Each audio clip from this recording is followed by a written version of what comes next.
বর্তমানে দেশে বেকারের সংখ্যা 25,90,000, বেড়েছে পুরুষ বেকারের সংখ্যা।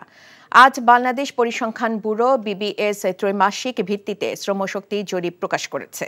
এই জরিপ প্রতিবেদনে গত জানুয়ারি থেকে মার্চ মাস পর্যন্ত বেকার পরিস্থিতি তুলে ধরা হয়েছে। বিবিএস এর হিসেবে 2023 সালের প্রথম প্রান্তিকেও 25,90,000 বেকার ছিল। সেই হিসেবে চলতি বছরের প্রথম প্রান্তিকে বেকারের সংখ্যা বাড়েনি। বর্তমানে বেকারের হার 3.51%, যা 2023 সালের চেয়ে বেশি। পুরুষ বেকারের সংখ্যা বেড়েছে, কমেছে নারী। গত বছরের একই সময়ের চেয়ে 30,000 নারী বেকার কমেছে। এখন নারী বেকারের সংখ্যা 8,50,000।